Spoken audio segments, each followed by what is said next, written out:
എല്ലാവർക്കും നമ്മുടെ മറ്റൊരു വീഡിയോയിലേക്ക് അതിഗംഭീരമായ സ്വാഗതം. +2 കാലഘട്ടത്തിലേക്കൊക്കെ കയറി.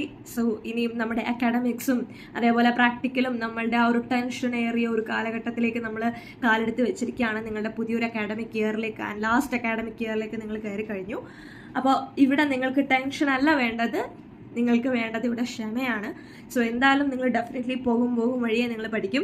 എന്തൊക്കെ കാര്യങ്ങൾ നിങ്ങൾ കൺട്രോൾ ചെയ്യണം, എന്തൊക്കെ കാര്യങ്ങൾ നിങ്ങൾ കുറച്ചുകൂടി ശ്രദ്ധിക്കണം എന്നൊക്കെ ഉള്ളതെല്ലാം ത്രൂ ഔട്ട് നിങ്ങൾ നിങ്ങളുടെ +2 ലൈഫിലൂടെ ഓരോ ഡേ നിങ്ങൾ കടന്നു പോകുമ്പോൾ എന്തായാലും നിങ്ങൾക്കത് മനസ്സിലാവും. പക്ഷെ ഇന്ന് ഈ ഒരു വീഡിയോയിൽ പറയാൻ പോകുന്നത് മോട്ടിവേഷനോ അല്ലെങ്കിൽ അങ്ങനെയുള്ള ഒരു കാര്യങ്ങളും അല്ല. ഇന്ന് നിങ്ങളുടെ അക്കാഡമിക്സിനെ പറ്റിയിട്ട് ജസ്റ്റ് ഒന്ന് എൻ്റെ ഒരു മീൻസ് ഞാൻ പഠിച്ചിരുന്ന സമയത്ത് എങ്ങനെയായിരുന്നു, അതിനകത്ത് എന്തൊക്കെ മാറ്റങ്ങൾ വന്നിട്ടുണ്ട്, ഇപ്പോഴത്തെ സിലബസ് എന്താണ്, സിലബസ് അനുസരിച്ച് എങ്ങനെ പഠിക്കണം, അങ്ങനെയുള്ള കുറേ കാര്യങ്ങൾ അനുസരിച്ചുള്ള കാര്യങ്ങളാണ് ഇന്നത്തെ ടോപ്പിക്കിൽ പറയാൻ പോകുന്നത്. ഫസ്റ്റ് ഓഫ് ഓൾ നിങ്ങളുടെ സിലബസ് ഇൻട്രൊഡ്യൂസ് ചെയ്യുക എന്നുള്ളതാണ് മെയിൻ സംഭവം.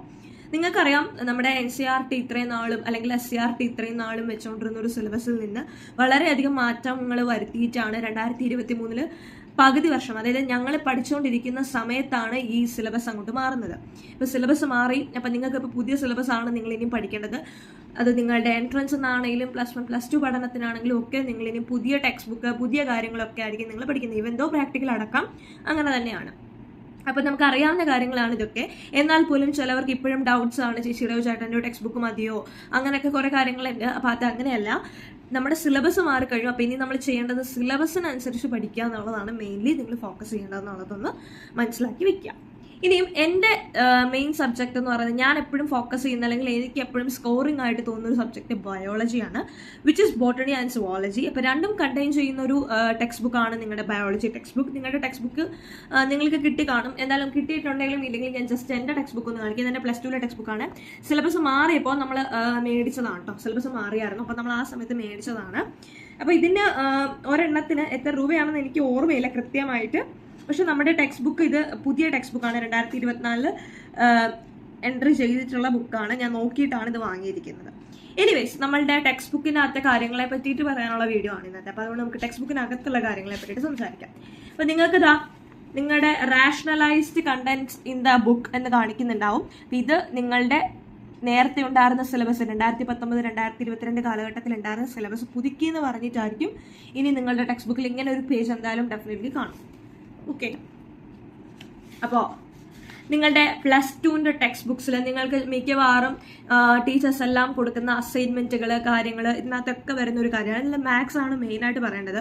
മാത്സിൽ ഒരു സ്കൂളിൽ, ഞങ്ങളുടെ സ്കൂളിലല്ല കേട്ടോ, ഒരു സ്കൂളിൽ ഒരു അധ്യാപകൻ പറഞ്ഞിട്ടുണ്ട് ഒരു അസൈൻമെന്റ് ചെയ്യണം. അപ്പോൾ അസൈൻമെന്റ് ചെയ്യുന്നതിന്റെ ഭാഗമായിട്ട് അക്നോളജ്മെന്റ്, ഇൻഡെക്സ്, ഡാറ്റ കളക്ഷൻ, ഇങ്ങനെ കുറേ കാര്യങ്ങൾ ചെയ്യണമെന്ന് പറഞ്ഞിട്ടുണ്ട്. അപ്പോൾ ഇത് എന്താണെന്നൊരു ഐഡിയ ഇല്ലാതെ ഈ കുട്ടിക്ക് അക്നോളജ്മെന്റ് എന്നൊക്കെ പറഞ്ഞു കൊടുത്തു കഴിഞ്ഞാൽ എന്താണെന്നൊരു ഐഡിയ ഇല്ലാണ്ട് എന്തായാലും അവർക്കും ചെയ്യാൻ പറ്റില്ല. എസ്പെഷ്യലി ഒരു +2 ആണെങ്കിലും +1 ആണെങ്കിലും പഠിക്കുന്ന സ്റ്റുഡന്റിന് എന്താണ് തൻ്റെ ടെക്സ്റ്റ് ബുക്കിൽ സിലബസ് ആയിട്ടുള്ളതെന്ന് അറിയത്തുകൂടി ഇല്ലാത്ത ഒരാൾക്ക് അങ്ങനെ പറഞ്ഞു കൊടുത്തുകൊണ്ട് ഒരു കാര്യമില്ല. അപ്പോൾ അറ്റ്ലീസ്റ്റ് അവർക്ക് പറഞ്ഞു കൊടുക്കാനുള്ള ഒരു കപ്പാസിറ്റി അവർ കാണിക്കണ്ടേ. അത് കാണിച്ചിട്ടില്ലായിരുന്നു അധ്യാപകൻ. എനിവേസ്, നമ്മൾ അതിനെ പറ്റിയിട്ടും കൂടി ഇതിനകത്ത് ഡിസ്കസ് ചെയ്യുന്നുണ്ട്. നമ്മൾ ഈ ടെക്സ്റ്റ് ബുക്ക് തുറക്കുന്ന സമയത്ത് നമുക്കിവിടെ maths or what ever the syllabus is, നിങ്ങൾക്ക് ഇവിടെ അക്നോളജ്മെന്റ്സ് എന്ന് പറഞ്ഞിട്ടൊരു ഇത് തന്നെയുണ്ട്. അപ്പം നിങ്ങൾ എന്തായാലും ചെയ്യേണ്ട ഒരു കാര്യം എന്ന് വെച്ച് കഴിഞ്ഞാൽ നിങ്ങളുടെ +1 +2 text book what ever it is അത് നിങ്ങൾ എടുക്കണം. ഇപ്പോൾ നിങ്ങളുടെ കയ്യിലുള്ളത് ഇപ്പം ഞാൻ എക്സാമ്പിൾ കാണിക്കുന്ന ബയോളജി ആണെന്നേ ഉള്ളൂ. ബയോളജി ഇപ്പം എൻ്റെ കയ്യിലുണ്ട്, അതുകൊണ്ടാണ് ബയോളജി കാണിക്കുന്നത്. ബയോളജിയുടെ ഇവിടെ അക്നോളജ്മെന്റ്സ് എന്നുള്ളതുണ്ട്. പക്ഷെ അതിനേക്കാൾ ഉപരി നിങ്ങൾ ആദ്യം നോക്കേണ്ടത് നിങ്ങളുടെ കയ്യിലിരിക്കുന്ന ടെക്സ്റ്റ് ബുക്ക് റിവൈസ്ഡ് സിലബസ് ആണോ എന്നുള്ളതാണ്. ഡെഫിനറ്റ്ലി അത് ചെക്ക് ചെയ്തിട്ട് എപ്പോഴും ഒരു ടെക്സ്റ്റ് ബുക്ക് വാങ്ങാവൂ. നിങ്ങൾക്ക് അഥവാ എന്തെങ്കിലും സംശയം ഉണ്ടെങ്കിൽ NCERTയുടെ ഓൺ സൈറ്റിൽ അവർ പുതിയതായിട്ട് പബ്ലിഷ് ചെയ്ത ടെക്സ്റ്റ് ബുക്ക് കിടപ്പുണ്ട്. അപ്പോൾ അത് നിങ്ങൾ ജസ്റ്റ് ഒന്ന് ഡൗൺലോഡ് ചെയ്യുക. ഇത് തന്നെയാണോ സിലബസ് ഒന്ന് ചെക്ക് ചെയ്തതിന് ശേഷമേ പുസ്തകം വാങ്ങാനാണെങ്കിൽ പോലും പോവാവൂ. മനസ്സിലായോ? പിന്നെ അക്നോളജ്മെന്റ്സ് എന്ന് പറയുന്നത് നിങ്ങളുടെ ടെക്സ്റ്റ് ബുക്കിന്റെ കണ്ടന്റ്സിന്റെ ഇപ്പുറത്തായിട്ട് തന്നെ കിടപ്പുണ്ട്. അപ്പോൾ ഇതാണ് acknowledgements, one of the part of the assignment ആണ്. പക്ഷേ ഇത് നമ്മുടെ ടീച്ചേഴ്സ് ആരും തന്നെയും പിള്ളേർക്ക് പറഞ്ഞു കൊടുക്കില്ല എന്നുള്ളത്, കൊടുക്കുന്നില്ല എന്ന് പറയുന്നത് അതിലേറെ സങ്കടമുള്ള കാര്യമാണ്. പിന്നെ ഇതാണ് നിങ്ങളുടെ ബയോളജി ടെക്സ്റ്റ് ബുക്കിന്റെ കണ്ടന്റ്സ്. അപ്പോൾ ഇതിനകത്തുള്ള കണ്ടന്റുകൾ ഏതൊക്കെയാണ് ഞാൻ ജസ്റ്റ് ഒന്ന് പറഞ്ഞുതരാം. നിങ്ങളുടെ +2 ബോട്ടണി ആൻഡ് സുവോളജി രണ്ടും കൂടി ചേർത്തിട്ട് ടോട്ടൽ 13 ചാപ്റ്റേഴ്സ്, 13 ചാപ്റ്ററുകളാണ് ഉള്ളത്. ഓക്കെ, ബോട്ടണി 5 ചാപ്റ്ററും സുവോളജി 8 ചാപ്റ്ററും, ഇങ്ങനെ രണ്ടായിട്ടാണ് അതിനെ താരതമ്യപ്പെടുത്തിയിരിക്കുന്നത്. ആൻഡ് ഓൾസോ ഇതിനകത്ത് പറയാനുള്ളത്, ഈ ബോട്ടണി ഭയങ്കര എളുപ്പമാണ്. നിങ്ങൾ ജസ്റ്റ് ഒന്ന് നന്നായിട്ട് മനസ്സിലാക്കി പഠിച്ചു കഴിഞ്ഞാൽ ബോട്ടണി എളുപ്പമാണ്. സുവോളജി എളുപ്പമാണ് അല്ലെന്നല്ല, പക്ഷേ ഇതിനകത്ത് സുവോളജിക്കകത്ത് ജെനറ്റിക്സ് 1 ആൻഡ് ജെനറ്റിക്സ് 2 അങ്ങനെയാണ് നമ്മൾ എൻട്രൻസ് പഠിക്കുമ്പോൾ പറയുന്നത്. അല്ലെങ്കിൽ നമുക്ക് പറയാം genetics 1 molecular basis and genetics principle of inheritance എന്ന് പറയുന്നൊരു ചാപ്റ്റർ ഉണ്ട്. ഇത് രണ്ടുമാണ് സുവോളജിയിലെ ഏറ്റവും ടാസ്ക് നിറഞ്ഞിട്ടുള്ള പാഠം. ചിലവർക്ക് എവല്യൂഷൻ ആയിരിക്കും പാഠം. എവല്യൂഷൻ എന്ന് പറഞ്ഞു കഴിഞ്ഞാൽ നമ്മുടെ പൂർവ്വകാല മനുഷ്യരുകളെ പറ്റിയിട്ട്, അതായത് പണ്ടുള്ള ഈ കുരങ്ങനിൽ നിന്ന് മനുഷ്യനിലേക്കുള്ള യാത്രയെ പറ്റിയിട്ട് പഠിപ്പിക്കുന്ന ഒരു ചാപ്റ്ററാണ് എവല്യൂഷൻ. സോ ഇങ്ങനെയുള്ള കുറേ അധികം കാര്യങ്ങളാണ് ഇതിനകത്ത് പഠിക്കാനുള്ളത്. ഡെഫിനറ്റ്ലി നിങ്ങൾക്ക് എന്തായാലും ഈ ഒരു കണ്ടന്റ് എന്താണെന്ന് നിങ്ങൾ ടെക്സ്റ്റ് ബുക്കിനകത്ത് അറിഞ്ഞില്ലെങ്കിൽ നിങ്ങൾക്ക് എൻട്രൻസ് എന്നല്ല ഒരു എക്സാമും നിങ്ങൾക്ക് അപ്പയർ ചെയ്തിട്ട് കാര്യമില്ല. പിന്നെ ബയോളജി ഒക്കെ എപ്പോഴും പഠിക്കുമ്പോൾ നിങ്ങൾ ടെക്സ്റ്റ് ബുക്ക് പഠിക്കുക. ഫിസിക്സ് ആണെങ്കിലും കെമിസ്ട്രി ആണെങ്കിലും നമ്മൾ ടെക്സ്റ്റ് ബുക്ക് നോക്കാത്തതിൻ്റെ കാര്യം എന്ന് പറഞ്ഞു കഴിഞ്ഞാൽ നമുക്കത് നോക്കിയാലും ചിലതൊന്നും മനസ്സിലാവില്ല. രണ്ടാമത്തെ കാര്യം, നമ്മുടെ ഒരു എന്താ പറയുക SCRT സിലബസ് അല്ലെങ്കിൽ SCRTയുടെ ഒരു എക്സാം പ്രകാരം അവർ ചോദിക്കുന്ന എപ്പോഴും പ്രീവിയസ് ഇയർ ക്വസ്റ്റ്യൻസ് ആണ്. 10 വർഷവും 12 വർഷമായിട്ട് ചോദിച്ചിരിക്കുന്ന അതേ ക്വസ്റ്റ്യൻ തന്നെയാണ് ഈ വരും വർഷങ്ങളിലും ചോദിച്ചിട്ടുള്ളത്. അപ്പൊ അങ്ങനെ ചോദിക്കുന്ന ഒരു സിലബസ് ആയതുകൊണ്ട് തന്നെ നമുക്ക് പ്രത്യേകിച്ച് ഒരു മാറ്റങ്ങളൊന്നുമില്ല. നമ്മൾ എന്താണോ ടെക്സ്റ്റ് ബുക്കിൽ പഠിക്കുന്നത് അത് തന്നെയായിരിക്കും. പക്ഷേ ക്വസ്റ്റ്യനോടുള്ള അപ്രോച്ച് അവിടെയാണ് നമുക്ക് വ്യത്യാസം വരുന്നത്. കാര്യം നമുക്കൊരു ക്വസ്റ്റ്യൻ കിട്ടിക്കഴിഞ്ഞാൽ അത് എങ്ങനെ ഏതെല്ലാം തരത്തിൽ എഴുതണം, അതല്ലെങ്കിൽ എന്താണ് അതിനകത്തുള്ളത്, അല്ലെങ്കിൽ ചിലപ്പോൾ അവർ ആൻസർ ക്വസ്റ്റ്യൻ ആയിട്ട് ചോദിക്കും. അപ്പൊ അങ്ങനെയൊക്കെയുള്ള രീതിയിൽ കുറെ ഉടായ്പ പരിപാടികളൊക്കെ ഉണ്ട്. അപ്പൊ അത് നമ്മൾ മനസ്സിലാക്കേണ്ടത് ഈ പറയുന്ന previous year question papers work out ചെയ്ത് തന്നെയാണ്. സോ ഡെഫിനറ്റ്ലി PYQs നിങ്ങൾക്ക് വളരെ ഇമ്പോർട്ടൻ്റ് ആയിട്ടുള്ള ഒരു കണ്ടന്റ് ആണ് നിങ്ങളുടെ +2 ലൈഫിൽ. അങ്ങോട്ട് പോകുമ്പോൾ അതിനേ സമയം കാണുള്ളൂ. കാര്യം അത് മാത്രമാണ് നിങ്ങളുടെ ഒരു ലാസ്റ്റ് ചാൻസ് എന്നൊക്കെ പറയില്ല, നമ്മൾ പറയില്ല ലാസ്റ്റ് ഓപ്പർച്യൂണിറ്റി, അല്ലെങ്കിൽ എന്തോ ഒരു ഇതെന്നൊക്കെ പറയില്ലേ, അതേപോലെ തന്നെയാണ് PYQs വളരെ ഇമ്പോർട്ടൻ്റ് ആണ്. നിങ്ങൾ ലാസ്റ്റ് നിങ്ങളുടെ ഒരു ജനുവരി സമയം തൊട്ട് നിങ്ങൾ കൂടുതൽ ഫോക്കസ് ചെയ്യുന്നത് PYQസിനാണ്. സോ ഡെഫിനറ്റ്ലി നിങ്ങൾ കണ്ടന്റ് അറിഞ്ഞ് തന്നെ പഠിക്കുക. എന്നുണ്ടെങ്കിൽ മാത്രമേ നമുക്ക് PYQs ചെയ്യാൻ പോലുമുള്ള ഒരു ക്യാപ്പബിലിറ്റി കിട്ടുള്ളൂ. സോ ഡെഫിനറ്റ്ലി അങ്ങനെ തന്നെ ചെയ്യാം. അപ്പം ഇതിനകത്ത് ഇപ്പം ഞാൻ ജസ്റ്റ് ഇപ്പം നിങ്ങൾക്ക് ടെക്സ്റ്റ് ബുക്ക് പുതിയതായിട്ട് ടെക്സ്റ്റ് ബുക്ക് മേടിച്ചവർക്ക് ഇതിനകത്തൊരു ഹെഡിങ് കൊടുത്തിട്ടുണ്ട്, rationalisation content in the text book. ഇപ്പൊ കുറച്ചിരിക്കുന്ന എന്തൊക്കെ കണ്ടന്റ്സ് ഉണ്ടോ അത് മാത്രമേ ഉള്ളൂ ഈ ടെക്സ്റ്റ് ബുക്കിൽ, പുതിയതായിട്ട് ഇറങ്ങിയിരിക്കുന്ന ടെക്സ്റ്റ് ബുക്കിൽ. ഇത് തന്നെയാണ് നിങ്ങളുടെ മെഡിക്കൽ എൻട്രൻസിനും ഉള്ളത്. അപ്പം അതും പഠിക്കുക എന്നുള്ളതാണ് മെയിൻ. ഓക്കെ, ഇനി നിങ്ങളുടെ ഓരോ ചാപ്റ്ററിനെ പറ്റിയിട്ട് ചെറുതായിട്ടൊന്ന് പറഞ്ഞു തരാം. ഓക്കെ, ബോട്ടണി 5 ചാപ്റ്റേഴ്സും സുവോളജി 8 ചാപ്റ്റേഴ്സും ഉണ്ടെന്ന് ഞാൻ ഓൾറെഡി ഇവിടെ പറഞ്ഞിരുന്നു. അപ്പോൾ ഏതൊക്കെയാണ് ആ ചാപ്റ്റേഴ്സ് എന്ന് നിങ്ങൾക്ക് ഞാൻ ജസ്റ്റ് ഒന്ന് പറഞ്ഞുതരാം. ഇതിപ്പോൾ ബയോളജിയുടെ കാര്യം മാത്രമായിട്ട് എടുക്കണ്ട, കുറേ കാര്യങ്ങളുണ്ട്. ഇപ്പം സബ്ജക്ട്സ് വൈസ് ഫിസിക്സ് കെമിസ്ട്രി ഇതൊക്കെ കിടപ്പുണ്ട്. അപ്പോൾ ഇതൊക്കെ ഞാൻ പറഞ്ഞുതരാം. പക്ഷെ ഇപ്പം ഞാൻ കുറച്ച് ഫോക്കസ് ചെയ്യുന്നത് ഞാൻ പറഞ്ഞില്ല, എൻ്റെ സബ്ജക്റ്റ് ബയോളജിയാണ്. ഞാൻ ബയോളജി സ്റ്റുഡൻ്റ് ആയിരുന്നു, സ്ട്രീമിലും ആയിരുന്നു. അപ്പോൾ എനിക്ക് കുറച്ചുകൂടി എനിക്ക് ഇഷ്ടമുണ്ടായിരുന്നതും സ്കോർ ചെയ്യാൻ പറ്റുന്ന എളുപ്പമായിട്ടുള്ള സബ്ജക്റ്റ് ബയോളജി ആയിരുന്നു. പക്ഷേ at the same time task ആണ്. കാര്യം ടെക്സ്റ്റ് ബുക്ക് മൊത്തം അറിയത്തില്ലെങ്കിൽ ബയോളജി ഭയങ്കര പാടാണ്. അപ്പോൾ ടെക്സ്റ്റ് ബുക്ക് നന്നായിട്ട് പഠിക്കുക എന്ന് പറയുന്നത് വളരെ ഇമ്പോർട്ടൻ്റ് ആണ്. At least read your text book. ഞാൻ കഴിഞ്ഞ ദിവസം ഒരു ടൈം ടേബിൾ ഇട്ട് തന്നിട്ട് ഞാൻ പറഞ്ഞതാണ് നിങ്ങളുടെ ടെക്സ്റ്റ് ബുക്ക് നന്നായിട്ട് റീഡ് ചെയ്യുക. കാര്യം inside your NCERT or SCRT syllabus അല്ലാണ്ട് നിങ്ങൾക്ക് ബയോളജി പുറത്തു നിന്നൊരു ക്വസ്റ്റ്യൻ അങ്ങനെ ചോദിച്ച ചരിത്രമില്ല.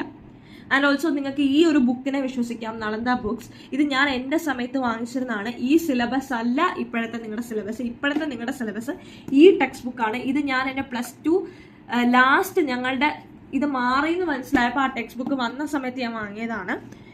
പക്ഷേ ഇത് നമ്മുടെ പ്രീവിയസ് ഇയർ ക്വസ്റ്റ്യൻസ് നേരത്തെ വാങ്ങിയതായിരുന്നു. പക്ഷേ ഇതുകൊണ്ട് നമുക്ക് വലിയ പ്രയോജനമൊന്നുമില്ല. കാര്യം ഇതിനകത്ത് കുറേ ഡിലീറ്റഡ് കണ്ടന്റ്സ് ഉണ്ട്. അപ്പോൾ ഇപ്പോഴത്തെ നിങ്ങൾ നളന്ദ ബുക്സ് വാങ്ങിക്കഴിഞ്ഞാൽ നിങ്ങൾക്ക് പ്രയോജനപ്പെടും. കാര്യം ഇപ്പോൾ വന്നിരിക്കുന്നതിനകത്തെല്ലാം തന്നെ എന്തില്ല, ഡിലീറ്റഡ് പോർഷൻസ് ഇല്ല. അപ്പോൾ നിങ്ങൾക്ക് ഈ ഒരു ബുക്ക് വാങ്ങിയോണ്ട് വലിയ നഷ്ടമൊന്നും നമുക്ക് ഇതിനകത്തെ കണ്ടന്റുകൾ എന്തൊക്കെയാണെന്ന് നമുക്ക് ജസ്റ്റ് നോക്കാം.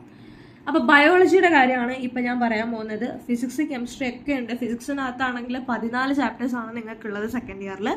അതിലെ 11 ചാപ്റ്ററിൻ്റെ റിവിഷൻ നോട്ട്സും റിവിഷൻ ക്വസ്റ്റ്യൻസേ ഉള്ളൂ. ക്വസ്റ്റ്യൻസ് ആൻഡ് ആൻസേഴ്സ് അത് ഞാൻ നമ്മുടെ ഗ്രൂപ്പിൽ എന്തായാലും അപ്ലോഡ് ചെയ്യാം.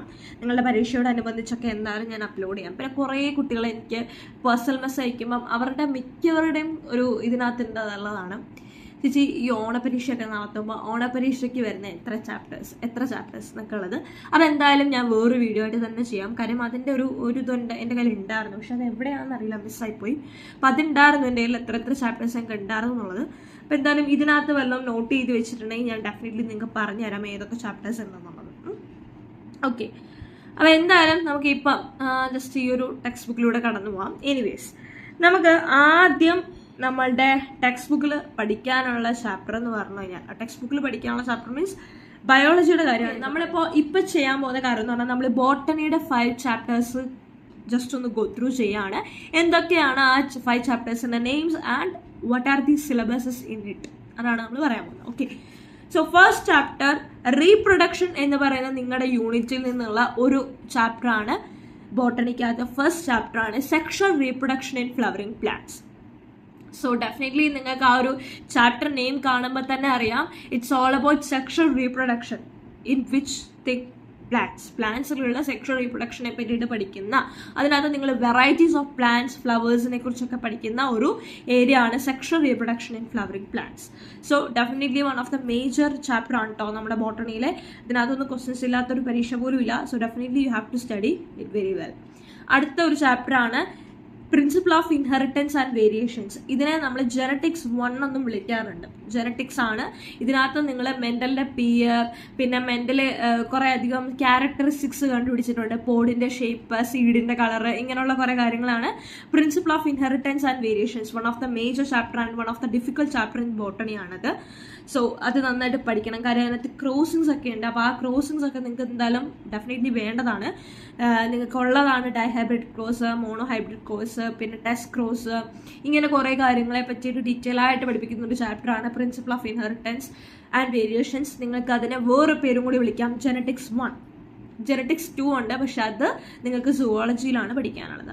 നെക്സ്റ്റ് ചാപ്റ്റർ രണ്ടും അടുപ്പിച്ചുള്ള ചാപ്റ്ററാണ്, ഒരേ ഏരിയയിൽ നിന്നുള്ളതാണ്. Biotechnology and its application and biotechnology and it's process. 2 chapters ആണ്, പക്ഷേ കണ്ടൻസ് ഒക്കെ ഏകദേശം അടുത്തടുത്ത് സെയിം റിലേറ്റഡ് ആണ്. ഇപ്പോൾ ബയോടെക്നോളജിയും അതിൻ്റെ പ്രിൻസിപ്പിളും പ്രോസസ്സും എന്നൊക്കെ പറയുമ്പോഴത്തേക്കിനും DNA കുറിച്ചിട്ടും RNA കുറിച്ചിട്ടും അങ്ങനെയുള്ള കുറേ കാര്യങ്ങളുണ്ട്. പക്ഷേ DNA കട്ട് ചെയ്യുന്നത് എന്തുകൊണ്ടാണ്, DNA ഒട്ടിക്കുന്നത് എന്തുകൊണ്ടാണ്, ഇങ്ങനെയുള്ള കുറേ കാര്യങ്ങൾ പഠിക്കുന്നതാണ് നിങ്ങൾ DNA പ്രിൻസിപ്പിൾ ആൻഡ് പ്രോസസ്സിൽ. പിന്നെ എന്തൊക്കെ കാര്യങ്ങളാണ് DNA പ്രിൻസിപ്പിൾ പ്രോസസ്സിൽ നിങ്ങൾ മനസ്സിലാക്കിയിരിക്കേണ്ടത്, അങ്ങനെയുള്ള കുറേ കാര്യങ്ങളെ പറ്റിയിട്ട് സംസാരിക്കുന്നതാണ് ആ chapter. And also biotechnology and its application.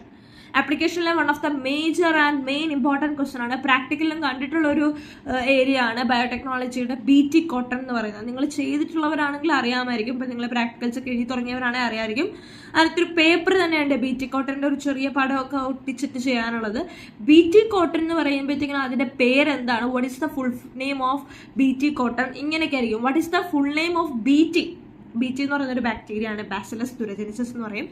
So അതൊക്കെയാണ് നിങ്ങൾക്ക് ബയോടെക്നോളജിക്കകത്ത് പഠിക്കാനുള്ളത്. Okay, and the next is ecosystem. എക്കോസിസ്റ്റത്തിനകത്ത് നിങ്ങൾ പോപ്പുലേഷൻസിനെ കുറിച്ച് 3 തരത്തിൽ പഠിക്കും. വെയിറ്റിന്റെ രീതിയും എനർജി പഠിക്കും, പിന്നെ നിങ്ങളുടെ ഈ ഒരു ട്രോപ്പിക്കൽ റീജിയൻസിനെ കുറിച്ചും അങ്ങനെയുള്ള കുറേ കാര്യങ്ങൾ, എക്കോസിസ്റ്റമാറ്റിക് ആയിട്ടുള്ള കുറേ കാര്യങ്ങൾ നിങ്ങൾ എക്കോസിസ്റ്റത്തിലും പഠിക്കും. സോ ഇത്രയുമാണ് നിങ്ങളുടെ 5 ചാപ്റ്റേഴ്സ് ഇൻ ബോട്ടണി. ഇത് ജസ്റ്റ് ഞാൻ കുഞ്ഞൊരു എക്സ്പ്ലനേഷൻ തന്നാണ്. എന്താണ് നിങ്ങൾക്ക് കണ്ടന്റ്, എന്താണ് നിങ്ങൾ പഠിക്കാൻ പോകുന്നതെന്നുള്ള ഒരു ഐഡിയ വേണം ബയോളജി എപ്പോഴും. സോ ബയോളജി പാടുള്ളവരൊക്കെ കാണും, അപ്പോൾ അവർക്ക് വേണ്ടിയിട്ട് ഈസി ആയിട്ട് ഞാൻ പറഞ്ഞു തന്നതാണ്. ബോട്ടണിയിൽ 5 ചാപ്റ്റേഴ്സ് ആണ്. 5 ചാപ്റ്റേഴ്സ് എന്നല്ല, ആദ്യത്തെ chapter sexual reproduction in flowering plants, second chapter principle of inheritance and variations അഥവാ genetics, third chapter biotechnology of principles, അതിൻ്റെ പ്രിൻസിപ്പിള്, 4ാമത്തെ ബയോടെക്നോളജി ആൻഡ് ഇറ്റ്സ് ആപ്ലിക്കേഷൻസ്, 5ാമത്തെ എക്കോസിസ്റ്റം. ഇങ്ങനെ 5 ചാപ്റ്റേഴ്സ് ആണ് നിങ്ങൾക്ക് ബോട്ടണി പഠിക്കാനുള്ളത്. Total biology 13 chapters. ഓക്കെ, ഇനി നമ്മൾ സുവോളജിയെ കുറിച്ചിട്ടാണ് പറയാൻ പോകുന്നത്. സുവോളജി നിങ്ങൾക്ക് one of the main important സെക്ഷനാണ് ബയോളജിയിൽ തന്നെ. നിങ്ങൾക്ക് നല്ലൊരു സ്കോർ കുറയാൻ ചാൻസ് ഉള്ളത് എപ്പോഴും സുവോളജിക്കകത്തുനിന്നാണ്. എപ്പോഴും ക്വസ്റ്റ്യൻസ് ഇടുമ്പോഴും ക്വസ്റ്റ്യൻസ് വരുമ്പോഴും ഒക്കെ പ്രയാസകരമായിട്ടുള്ളതും സുവോളജിയിൽ നിന്നാണ്. ഓക്കെ, അപ്പോൾ ഇനി സുവോളജിയെ കുറിച്ച് നമുക്ക് പറയാം. സുവോളജിയിൽ നിങ്ങൾക്ക് ബോട്ടണിയും സുവോളജിയും കൂടെ ചേർത്ത് നിങ്ങൾക്ക് ബയോളജിയിൽ ടോട്ടൽ 13 ചാപ്റ്റേഴ്സ് ആണ്. സുവോളജി നിങ്ങൾക്ക് പഠിക്കാനുള്ളത് 8 ചാപ്റ്ററുകളാണ്. ആ 8 ചാപ്റ്ററിലെ ഒരു 2-3 ചാപ്റ്റർ നല്ല എമണ്ടൻ ചാപ്റ്റേഴ്സ് ആണ്, വിച്ച് മീൻസ് നല്ല പാടുള്ള ചാപ്റ്റേഴ്സ് ആണ്. അപ്പോൾ കുറച്ചുകൂടി അതിൽ ഇൻട്രസ്റ്റ് കൊടുത്തെങ്കിൽ മാത്രമേ അത് പഠിക്കാൻ പറ്റുള്ളൂ. കാര്യം ക്വസ്റ്റ്യൻ പാറ്റേൺസ് എപ്പോഴും SCRT or NCRT വരുന്ന രീതി വ്യത്യാസമാണ്. So definitely you have to go through the syllabus. അപ്പം ഞാൻ ജസ്റ്റ് സിലബസിൻ്റെ ഒരു ടച്ചും മാത്രം പറഞ്ഞിട്ട് പോവാണ്. ഓക്കെ, അപ്പോൾ നമ്മുടെ റീപ്രൊഡക്ഷൻ എന്ന ഏരിയയ്ക്കകത്തുനിന്ന് തന്നെ നമുക്ക് ചാപ്റ്റർ 1 and 2 സുവോളജി സ്റ്റാർട്ട് ചെയ്യാം. ഫസ്റ്റ് ചാപ്റ്റർ സുവോളജിയിലെ ഹ്യൂമൻ റീപ്രൊഡക്ഷൻ ആണ്. ഹ്യൂമൻ റീപ്രൊഡക്ഷൻ എന്ന് പറയുമ്പോഴത്തേക്കും നിങ്ങൾക്ക് അറിയാവുന്ന കാര്യങ്ങളാണ്. മനുഷ്യൻ്റെ റീപ്രൊഡക്റ്റീവുമായിട്ടുള്ള കാര്യങ്ങളുമായിട്ട് ബന്ധപ്പെടുത്തിയിട്ടുള്ള ഒരു ചാപ്റ്ററാണ്. ഇതിനകത്താണ് നിങ്ങൾ സ്പെർമാറ്റോജെനിസിസ് എന്താണ്, oogenesis എന്താണ്, ഇങ്ങനെയുള്ള കുറേ കാര്യങ്ങളെ പറ്റിയിട്ട് പഠിക്കുന്നത്. അതായത് നമ്മളുടെ മനുഷ്യ ശരീരത്തിനെ കുറിച്ചിട്ട് കുറച്ചൊക്കെ പഠിക്കുന്നത്. ഈ റീപ്രൊഡക്ഷനുമായിട്ട് റിലേറ്റ് ചെയ്ത് മനുഷ്യനുമായിട്ട് എന്ത് തരത്തിലുള്ള ബന്ധങ്ങളുണ്ട്, അതെങ്ങനെയൊക്കെയാണ്, അതിനെ പറ്റിയിട്ട് പഠിക്കുന്ന ഒരു ചാപ്റ്ററാണ് ഹ്യൂമൻ റീപ്രൊഡക്ഷൻ. കുറച്ചധികം നിങ്ങൾ അഡൽഹുഡിലേക്ക് കയറുമ്പോൾ മനസ്സിലാക്കിയിരിക്കേണ്ട കാര്യങ്ങളും നിങ്ങൾ അതിൽ പഠിക്കുന്നുണ്ട്. Next chapter is reproductive health. Reproductive health എന്ന് പറയുന്ന ഒരു നല്ല ചാപ്റ്ററാണ്. നിങ്ങളുടെ അഡൽഹുഡിൽ നിങ്ങൾ മനസ്സിലാക്കി വെക്കേണ്ട എല്ലാ കാര്യങ്ങളും, വേറെ ടീനേജർ, സോ നിങ്ങൾക്ക് അത് എന്തൊക്കെ കാര്യങ്ങൾ നിങ്ങൾ മനസ്സിലാക്കി വെക്കണം. അതേപോലെ തന്നെ ഇപ്പോഴത്തെ സിലബസിൽ ഏറ്റവും ആവശ്യമായിട്ടുള്ള ഒരു ചാപ്റ്ററാണ് റീപ്രൊഡക്റ്റീവ് ഹെൽത്ത്. അപ്പോൾ റീപ്രൊഡക്റ്റീവ് ഹെൽത്ത് നിങ്ങൾക്ക് പഠിക്കാനുണ്ട്. നിങ്ങളുടെ ഹെൽത്തിൻ്റെ കാര്യങ്ങളും അതേപോലെ തന്നെ അമ്നിയോസെൻറ്റസിസ് എന്ന് പറയുന്ന ഒരു ലീഗലി ബാൻഡ് ആയിട്ടുള്ള കുറേ കാര്യങ്ങളെ പറ്റിയിട്ടും ഒക്കെ അങ്ങനെ കുറേയധികം ടച്ച് വുഡ് ചെയ്യുന്ന സിലബസാണ് റീപ്രൊഡക്റ്റീവ് ഹെൽത്ത്, വിച്ച് മീൻസ് നിങ്ങളുടെ ലൈഫിനെ തന്നെ എന്താണ് ഹ്യൂമൻ എന്നുള്ളത് മനസ്സിലാക്കി തരുന്ന ഒരു 2 ചാപ്റ്ററാണ് reproduction, human reproduction and reproductive health.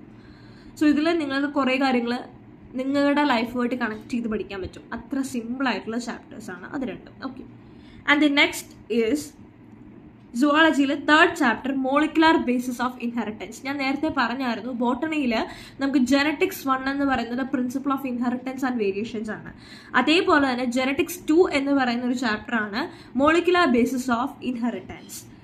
അത് സുവോളജിയുടെ പാർട്ടാണെങ്കിൽ പോലും നമ്മൾ ജെനറ്റിക്സ് 1 ജെനറ്റിക്സ് 2 എന്ന് പറയുമ്പോഴത്തേക്കിനും രണ്ടും പറയും, പ്രിൻസിപ്പിൾ ഓഫ് ഇൻഹെറിറ്റൻസും അതേപോലെ തന്നെ മോളിക്കുലാർ ബേസിസ്. ഈ മോളിക്കുലാർ ബേസിസ് പഠിക്കണം എന്നുണ്ടെങ്കിലും നിങ്ങൾക്ക് പ്രിൻസിപ്പിൾ ഓഫ് ഇൻഹെറിറ്റൻസിന്റെ ഒരു ബേസ് ഉണ്ടെങ്കിൽ നല്ലതായിരിക്കും. ഓക്കെ, മോളിക്കുലാർ ബേസിസിൽ നിങ്ങൾ പഠിക്കുന്ന കുറേ കാര്യങ്ങളുണ്ട്.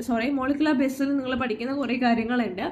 അതിനകത്ത് പറയാനായിട്ട് ഇപ്പോൾ ഉള്ളത് എന്തൊക്കെയാണ്, കുറേയധികം എക്സ്പെരിമെൻറ്റുകളെ കുറിച്ചിട്ട് നിങ്ങൾ പഠിക്കും. പിന്നെ എന്താ പറയുക, പിന്നെ നിങ്ങൾ അതിനെ പറ്റിയിട്ട് എന്താ പഠിക്കുക പറയാതെ പിന്നെ നിങ്ങൾ കുറേയധികം ബേസ് പെയർ സീക്വൻസുകളെ പറ്റിയിട്ട് പഠിക്കും. പിന്നെ ലാക് ഓപ്പറോൺ എന്താണെന്ന് പഠിക്കും. ഹ്യൂമൻ ജീനോം പ്രോജക്റ്റ് HGP എന്താണെന്ന് പഠിക്കും. അതിൻ്റെ ഗോൾസ് എന്തൊക്കെയാണെന്ന് പറയും. DNA ഫിംഗർ പ്രിന്റിങ്, RNA എന്താണ്, ഇങ്ങനെയുള്ള കുറേ കാര്യങ്ങളെ പറ്റിയിട്ട് ഡിസ്കസ് ചെയ്യുന്ന ഒരു ചാപ്റ്ററാണ് molecular basis. And the next is എവല്യൂഷനകത്താണ് ഞാൻ ഈ പറയുന്ന ഒരു കാര്യം ഉണ്ടായിരുന്നത്. എന്താണ് എവല്യൂഷൻ എന്നറിയാവോ? എവല്യൂഷനകത്താണ് ഞാൻ ഈ പറഞ്ഞ കാര്യങ്ങളൊക്കെ വരുന്നത്. നിങ്ങളുടെ ഹാർഡി വെയിൻബർഗ് പ്രിൻസിപ്പിൾ, അങ്ങനെ ഒരു പ്രിൻസിപ്പിൾ ഉണ്ട്, അത് ഇമ്പോർട്ടൻ്റ് ആട്ടോ അതിനകത്ത്. പിന്നുള്ളത് നിങ്ങളുടെ ഈ സംഭവങ്ങളൊക്കെ ആൻജിയോസ്പാം, ജിംനോസ്പാം, ഇങ്ങനെ നിങ്ങൾ ഫസ്റ്റ് ഇയറിൽ പഠിച്ചിട്ടുള്ള കാര്യങ്ങളൊക്കെ തന്നെയാണ്. അതൊക്കെ ഇവിടെ വരുമ്പം യൂസ്ഫുൾ ആവും. പിന്നെ ആംഫിബിയൻസ്, അങ്ങനെയുള്ള കുറേ കാര്യങ്ങളെ പറ്റിയിട്ടൊക്കെ പഠിക്കുന്നതാണ് എവല്യൂഷൻസ്. പിന്നെ ഞാൻ പറഞ്ഞില്ലേ മനുഷ്യരുടെ പൂർവികന്മാരുമായിട്ടുള്ള ബന്ധങ്ങളൊക്കെ വരുന്നത് ഇതിനകത്താണ്. നിങ്ങൾ കുരങ്ങനിൽ നിന്ന് മനുഷ്യരിലേക്ക് വന്ന പൂർവിക ജന്മത്തിൻ്റെ ആ ഒരു ഇത്, രാമാപിത്തിക്കസ്, അങ്ങനെ ഡ്രയോപിത്തിക്കസ്, അങ്ങനെ കുറേ കാര്യങ്ങളൊക്കെ പഠിക്കുന്നത് ഇതിനകത്താണ്. അടുത്തത് ഹ്യൂമൻ വെൽഫെയർ ആൻഡ് ഡിസീസ് എന്ന് പറയുന്നൊരു ചാപ്റ്ററാണ്.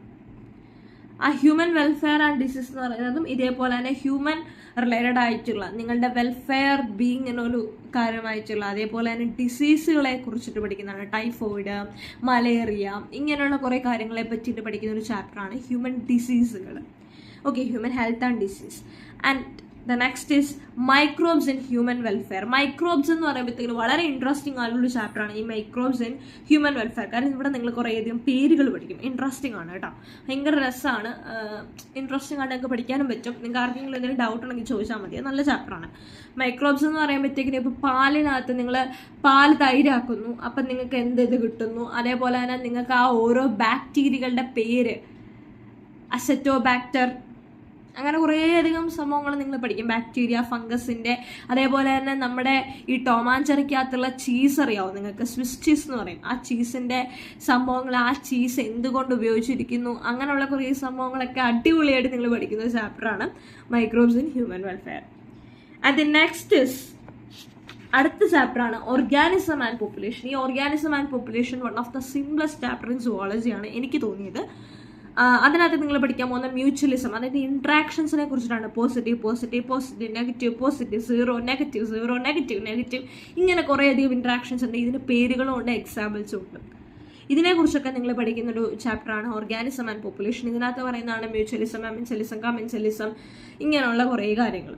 ഓക്കെ, ഇനി അടുത്തതായിട്ട് അതിൻ്റെ ലാസ്റ്റ് ചാപ്റ്ററാണ് ബയോഡൈവേഴ്സിറ്റി ആൻഡ് കൺസർവേഷൻ. ബയോഡൈവേഴ്സിറ്റിയിൽ നിങ്ങൾ പഠിക്കുന്നത് ഈ സുവോളജിക്കൽ പാർക്ക്, സഫാരി പാർക്ക്, അങ്ങനെയുള്ള കുറേ കാര്യങ്ങളെ പറ്റിയിട്ട്. പിന്നെ ബയോഡൈവേഴ്സിറ്റിയിൽ നിങ്ങൾ മെയിനായിട്ട് പഠിക്കുന്ന കുറേ കാര്യങ്ങൾ എന്താണെന്ന് ചോദിച്ചു കഴിഞ്ഞാൽ പാർക്കുകളെ കുറിച്ചിട്ട് നിങ്ങൾക്ക് പഠിക്കേണ്ടി വരും. ഏലിയൻ സ്പീഷ്യസ് ഇൻവേഷൻസ്, പിന്നെ അതേപോലെ തന്നെ ഹാബിറ്റാറ്റ് ലോസ്, എക്സിറ്റു ഇൻസിറ്റു കൺസർവേഷൻസിനെ കുറിച്ചിട്ട് പഠിക്കണം.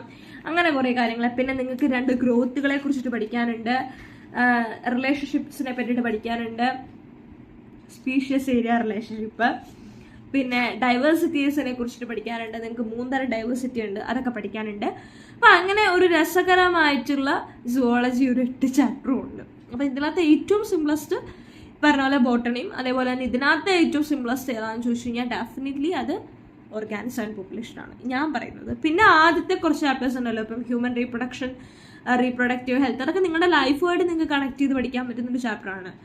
സിലബസിൽ എന്നും നിലനിൽക്കുന്ന കുറേ കാര്യങ്ങൾ നിങ്ങളുടെ ലൈഫുമായിട്ടൊക്കെ റിലേറ്റഡ് ആയിട്ടുള്ള കാര്യങ്ങളാണ് അതിനകത്ത് നിങ്ങൾ പഠിക്കുന്നത്. അപ്പോൾ അത് ഡെഫിനറ്റ്ലി നിങ്ങൾക്ക് എളുപ്പമായിട്ട് തന്നെ പഠിക്കാൻ പറ്റുന്ന ചാപ്റ്റേഴ്സാണ്. പിന്നെ ഞാൻ പറയില്ലേ, ഇതേപോലെ കുറേയധികം എന്താ പറയുക, നമ്മൾ ആ പേരുകൾ കണക്ട് ചെയ്ത് പഠിക്കുക, പേരുകളുടെ പ്രൊനൗൺസിയേഷൻസ്, ശരിക്കും പറഞ്ഞാൽ നിങ്ങൾക്ക് അത് എഴുതി പഠിക്കേണ്ട കുറേ കാര്യങ്ങളുണ്ട്. പിന്നെ എക്കോസിസ്റ്റത്തിനകത്ത് നിങ്ങൾ ഫുഡ് ചെയിനുകളെ പറ്റിയിട്ട് പഠിക്കും. ഫുഡ് ചെയിൻ എന്ന് പറയുമ്പോഴത്തേക്കിനും ഇപ്പം grass hopper, grass, tiger, lion, അങ്ങനെ നമുക്ക് കുറേയധികം എന്താ പറയുക ഫുഡ് ചെയിനുകളെ, ഭക്ഷ്യശൃംഖലകളെ പറ്റിയിട്ട് പഠിക്കുന്നതാണ് എക്കോസിസ്റ്റത്തിനകത്ത് ഒരെണ്ണം ഉള്ളത്. അപ്പോൾ ഇത്രയും കാര്യങ്ങളെ പറ്റിയിട്ടൊക്കെയാണ് നിങ്ങൾ ഡീറ്റെയിൽ ആയിട്ട് പറയാനായിട്ടല്ല, ചെറുതായിട്ട് നിങ്ങൾക്ക് എന്തൊക്കെ കാര്യങ്ങളാണ് നിങ്ങൾ ഈ ചാപ്റ്റേഴ്സിലൂടെ ത്രൂ ഔട്ട് പോകുന്നത് എന്നുള്ളതാണ് ഞാനിപ്പോൾ പറഞ്ഞിരിക്കുന്നത്.